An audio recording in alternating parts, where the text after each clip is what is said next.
শ্রী শ্রী গুরাওই নমঃ। আর্যবাণী চ্যানেলের তরফ থেকে আমি অ্যাস্ট্রোপামিস্ট শ্রী অনিশ বলছি। অনেকেই প্রশ্ন করছেন যে আচ্ছা, আর্যবাণী চ্যানেলে কি এমন বিশেষ জিনিস শেখানো হয় যা অন্য কোনো জায়গায় শেখানো হয় না? অবশ্যই তাদের প্রশ্নের উত্তরে প্রথমেই বলি, আর্যবাণী অবশ্যই জেরা হাটকে। আর্যবাণী চ্যানেলে এমন বিশেষ কিছু গূঢ় জিনিস শেখানো হচ্ছে এবং হবে, সেটা আর্যবাণী চ্যানেলের স্টুডেন্টরাই জানতে পারছেন, বুঝতে পারছেন, শিখতে পারছেন এবং আগামী দিনেও তারা আরো বেশি সেগুলো দ্বারা সমৃদ্ধ হবেন। তো আজকে আসুন যে আর্যবাণী চ্যানেলে কি এমন বিশেষ জিনিস শেখানো হচ্ছে বা হবে, একটা টপিক নিয়ে আলোচনা করছি। কদিন আগে এক দুর্ভাগা বাবা আমার কাছে এসেছিলেন। এসে তিনি হাউ হাউ করে কাঁদছেন। তিনি তার প্রতিষ্ঠিত সন্তানের দ্বারা প্রহিত, লাঞ্ছিত, নিপীড়িত এবং অত্যাচারিত, আই রিপিট, সেই দুর্ভাগা বাবা তার প্রতিষ্ঠিত সন্তান কর্তৃক পীড়িত, লাঞ্ছিত, নিপীড়িত, নিগৃহীত এবং অত্যাচারিত। চিন্তা করুন, যে সন্তানের জন্য নিঃসন্তান দম্পতি পাগলের মতো ছুটে বেড়ান যে কোথায় কিভাবে সন্তান লাভ ঘটবে, কত পয়সার বিনিময়ে সন্তান লাভ ঘটবে। শুধু তাই নয়, সন্তান হওয়ার পরেও যাদের নর্মালিও সন্তান হচ্ছে, তারাও কিন্তু সন্তানের জন্ম থেকে তাকে লালন পালন করে বড় করে তোলা, তাকে সমাজের বুকে প্রতিষ্ঠা দান করা, বাবা মার এই অবদানকে যে সন্তান অগ্রাহ্য করে, অস্বীকার করে, তাকে কুলাঙ্গার ছাড়া আর কি বলবো। তাই পুরো এপিসোডটাতে আমি এই জাতককে, মানে যার ছকটা আমি তার বাবা নিয়ে এসেছিলেন সন্তানের জন্ম ছক, কুলাঙ্গার জাতক বলে আমি অভিহিত করছি বা করতে বাধ্য হচ্ছি। আমরা খবরের কাগজে পড়েছিলাম বা টিভি চ্যানেলের নিউজে শুনেছিলাম, দেখেছিলাম, মানে শুনেছিলাম, দেখেছিলাম বলাটা ঠিক নয়, জানতে পেরেছিলাম যে আমাদের কিংবদন্তি এক গায়ক, বাঙালি গায়ক, যদিও তিনি রাষ্ট্রীয় স্বীকৃতিপ্রাপ্ত গায়ক, সুমহান শিল্পী, তার শেষ জীবনটা কি চরম দুর্দশায় কেটেছিল, চরম বেদনায় কেটেছিল। তার নিজের মেয়ে তার উপর অত্যাচার করেছিল, নিপীড়ন করেছিল, নিগ্রহ করেছিল সেই সুমহান শিল্পীকে। তার হারমোনিয়ামটা পর্যন্ত তার থেকে কেড়ে ভেঙে ফেলা হয়েছিল। তাকে কারোর সাথে কথা বলতে দেয়া হতো না। তাকে বহির্জগৎ থেকে তার সমস্ত সম্পর্ক নষ্ট করে দেয়া হয়েছিল। বহির্জগৎ থেকে তাকে বন্দি দশায় জীবন কাটাতে হয়েছিল সেই পিতাকে, সেই সুমহান শিল্পীকে। এটা আমরা অনেকেই জানি। কিন্তু আমি এটা কখনো ভাবিনি যে আমার কাছে এরকম কোনো ক্লায়েন্ট আসবেন সেই সুমহান শিল্পীর মতো। তিনি অত্যাচারিত হয়েছিলেন তার কন্যা কর্তৃক, আর আমার কাছে যে পিতা এসেছিলেন, দুর্ভাগা বাবা, তিনি অত্যাচারিত হয়েছেন তার সন্তান, মানে পুত্র সন্তান কর্তৃক, সেই কুলাঙ্গার সন্তান কর্তৃক। তিনিও নিপীড়িত, তিনিও অত্যাচারিত, তিনিও লাঞ্ছিত, নিগৃহীত। তো আসুন আজকে আমরা এটা নিয়ে আলোচনা করি যে এই কুলাঙ্গার সন্তানের জন্মকুণ্ডলিতে কি কি বিষয় থাকলে তার বাবা মাকে নিগৃহীত হতে হয় সেই কুলাঙ্গার কর্তৃক, কুলাঙ্গার সন্তান কর্তৃক। তো আমি পয়েন্টগুলো না লিখে রেখেছি, যদি ভুলে যাই তাই আমি পয়েন্টগুলো লিখে রেখেছি। প্রথমেই দেখুন, D1 চার্টের কথা বলছি। প্রথমেই পিতৃকারক গ্রহ হলো রবি। সেই রবি পীড়িত হবে, সেই কুলাঙ্গার সন্তানের জন্মছকে রবি পীড়িত হবে। এখানে রবি কিভাবে পীড়িত হয়েছে? তার রবি বসে আছে তুলা রাশিতে, তুলা রাশিতে রবি নিচস্থ, আর 25 ডিগ্রিতে বসে আছে। 25 ডিগ্রি মানে তুলা রাশিতে রবি 25 ডিগ্রি মানে রবি মৃতাবস্থা, sun is dead here. Number 2, দশম ভাবে, দশম ভাব হলো পিতৃভাব, পিতৃকারক ভাব হলো দশম ভাব। সেই দশম ভাবে বসে আছে মঙ্গল আর কেতু।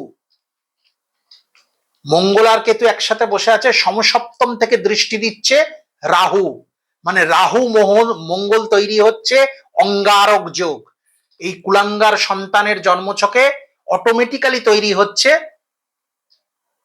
অঙ্গারক যোগ। কিভাবে না, তার দশম ভাবে বসে আছে মঙ্গল কেতু, আর সমসপ্তমে বসে আছে রাহু। এবং তার জন্মকুণ্ডলিতে আর কি কি বিশেষ ব্যাপার আছে? প্রথম কথা বলি, এখানে কিন্তু অনেকগুলো জিনিস দেখতে হয়, শুধু জন্ম ছক দেখে হয় না। আর কি দেখতে হয়? এই কুলাঙ্গার সন্তান কোন তিথিতে জন্মগ্রহণ করেছে। এই কুলাঙ্গার সন্তান জন্মগ্রহণ করেছে কৃষ্ণপক্ষের সপ্তমী তিথিতে। যারা জ্যোতিষ চর্চা করেন তারা বুঝতে পারছেন যে কৃষ্ণপক্ষের সপ্তমী তিথিতে জন্মগ্রহণ করেছে যে জাতক, এবং যার ছকে, জন্মছকে অঙ্গারক যোগ আছে, সে কতটা ভয়ঙ্কর হতে পারে সেই সন্তান। এবার করণটাও দেখতে হয়, কোন করণে জন্মগ্রহণ করেছে। বৃষ্টিকরণে জন্মগ্রহণ করেছে এই কুলাঙ্গার সন্তান, বৃষ্টিকরণে। এখানেই শেষ নয়, এবার D12 চার্টে যেতে হয়। D1 চার্ট তো হলো, D12 চার্টে যেতে হবে। D12 চার্ট কেন? D12 চার্টে আমরা দেখতে পাই এবং কনফার্মেশন পাই যে বাবা মার সাথে এই সন্তানের আত্মিক যোগ কতটা। সেখানেও দেখতে পাচ্ছি আমরা পিতৃকারক গ্রহ রবি তার দ্বাদশে বসে আছে। পিতৃকারক গ্রহ রবি D12 চার্টে এই কুলাঙ্গার জাতকের রবি বসে আছে দ্বাদশ ভাবে। তো আশা করি আমি খুব সংক্ষেপে আপনাদের বোঝাতে পারলাম যে কেন এই দুর্ভাগা বাবা তার এই প্রতিষ্ঠিত সন্তান কর্তৃক নিগৃহীত, লাঞ্ছিত, নিপীড়িত, অত্যাচারিত কি নয়। ভদ্রলোক কাঁদতে কাঁদতে আমার কাছে এসেছিলেন, যতক্ষণ ছিলেন সমানে চোখের জল ফেলে যাচ্ছেন। এ বড় মর্মান্তিক, বড় মর্মন্তুদের দৃশ্য। আমারও দুর্ভাগ্য যে আমাকে এসব শুনতে হলো বা দেখতে হলো বা জানতে হলো। কিন্তু আজকে এটা শেয়ার করলাম কি জন্য? শেয়ার করলাম দুটো কারণে। এক, যে সন্তানকে আপনি লালন পালন করে নিজের বুকের সমস্ত স্নেহ উজাড় করে দিয়ে যাকে বড় করে তুলেছেন বা তুলছেন, তার জন্মছকটা একজন কোনো ভালো জ্যোতিষীকে দিয়ে দেখিয়ে নেবেন। কারণ এখন তো এই সন্তানের জন্মছকে আর কিছু করা সম্ভব নয়, কিন্তু এটা যদি শিশু বয়সে হতো তার কিন্তু অনেক রেমেডিস ছিল, সেটা বাবা মাকেই করতে হতো। এখন আর সেটা করে কোনো লাভ হবে না, কারণ এখন সে হাতের বাইরে চলে গেছে। তবে হ্যাঁ, এটাও ঘটনা, আপনারা নিশ্চয়ই অনেকেই জানতে আগ্রহী যে এই কুলাঙ্গার যে সন্তান, যার বাবার গায়ে হাত তুলতে যার হাত কেঁপে ওঠে না, একবারও দ্বিধাগ্রস্ত হয় না, কুণ্ঠিত হয় না যে আমি আমার জন্মদাতা পিতার গায়ে হাত তুলছি, তার ভবিষ্যৎ কি আপনারা জানতে নিশ্চয়ই আগ্রহী। হ্যাঁ, এই সন্তানের নিজের কর্মভাবও কিন্তু অত্যন্ত পীড়িত। এখন হয়তো সে প্রতিষ্ঠিত একজন কর্মী বা প্রফেশনাল, কি করেন তিনি, মানে এই কুলাঙ্গা, আমি সেটা বলছি না, কিন্তু ঘটনা হলো এখন হয়তো তিনি প্রতিষ্ঠিত, সুপ্রতিষ্ঠিত, কিন্তু আর বেশি দেরি নেই, সামনেই সেই দিন আসছে যে দিনে এই কর্মফল তাকে মর্মে মর্মে ভোগ করতে হবে। কর্মভাবে এমন যোগ দৃষ্ট হচ্ছে যা তাকে কারাবাসে টেনে নিয়ে যাবে না। তার বাবা পুলিশকে ইনফর্ম করবেন না, বাবা কিন্তু পুলিশকে জানাবেন না। সে বাবা যতই অত্যাচারিত হন, নিপীড়িত হন, নিগৃহীত হন, লাঞ্ছিত হন, বাবা জানাবেন না। কিন্তু ওই বুকের অপত্য স্নেহ সেই বাবাকে পুলিশের কাছে যেতে পারবেন না তিনি, অপত্য স্নেহের কারণে। কিন্তু এর কর্মফল থেকে পেতেই হবে।